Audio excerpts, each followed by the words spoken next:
Je suis François Missen, je suis journaliste depuis environ 50 ans. Il se trouve que dans les années 70, je suis tombé sur ce qu'on appelle la French Connection, que j'ai traité, ce qui m'a valu de participer au prix Pulitzer en 1974. La même année, j'ai obtenu le prix Albert Londres. Et depuis, j'ai commencé à travailler sur Cuba d'une façon intensive à cause de Marseille. Dans cette filière de la French Connection, les Marseillais et les Corses avaient commencé dans les années 50 à Cuba. Je trouve que le traitement de l'information sur Cuba depuis une trentaine d'années est un peu trop réducteur, c'est-à-dire il s'agissait de parler de l'embargo, des droits de l'homme, mais on négligeait beaucoup la vie culturelle, la vie sociétale de Cuba. Et dans cette vie culturelle, il y a bien évidemment la vie religieuse. La vie religieuse, c'est-à-dire le catholicisme, bien évidemment, mais aussi la santeria. La santeria est une religion syncrétique qui combine certains dogmes du catholicisme et du vaudou ou de certaines religions animistes d'Afrique. Ces rites concernent des pèlerinages et puis il y a surtout Ochun. Ochun qui est ce qu'on appelle la patronne de Cuba, qui est l'équivalent de Marie, la Vierge Marie. Et tous les 8 septembre, il y a une manifestation extrêmement importante qui se déroule dans cette basilique d'El Cobre, avec notamment la présence de ces pèlerins, et pas seulement des pèlerins anonymes, mais il y a aussi, par exemple, pour traduire l'importance que revêt la santeria aux yeux du peuple cubain, beaucoup de marins, d'hommes très célèbres y ont laissé quelques ex-voto, dont par exemple, Fidel Castro a laissé, avec ses camarades de la guérilla dans la Sierra Maestra, quelques médailles, et Ernest Hemingway qui a laissé sa médaille du Nobel à l'intérieur de cette basilique. La problématique est la suivante.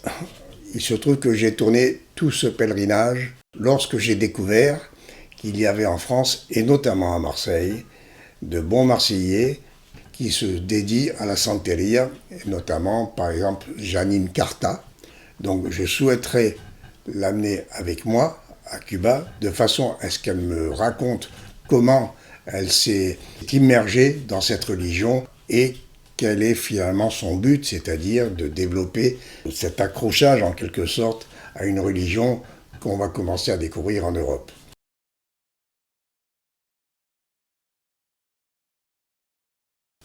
Je désire me rendre à Cuba assez rapidement car il s'agit pour moi d'être présent le 7 et le 8 septembre lors de ce pèlerinage, mais aussi et surtout parce que le pape François vient à Cuba le 18 et le 19 septembre et il va faire, d'après mes informations, 2 oraisons, l'une sur la place de la Révolution à La Havane et l'autre, il se rend justement dans la basilique d'El Cobre.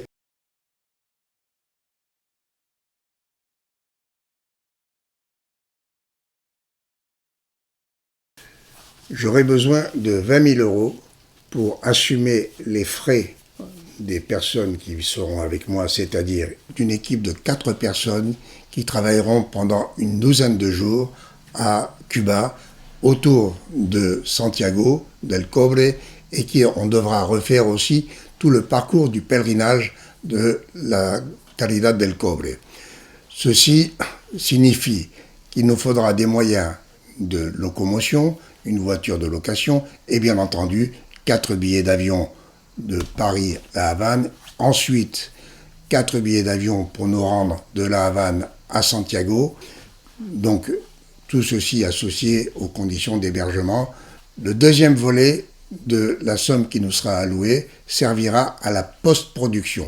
C'est-à-dire, il nous faudra mettre en musique, si l'on peut dire, tous les documents que nous aurions ramassés, à la fois ceux que j'avais moi-même réalisés lors d'un précédent reportage sur le pèlerinage lui-même, plus la mise à jour avec la visite du pape le 18 et 20 septembre.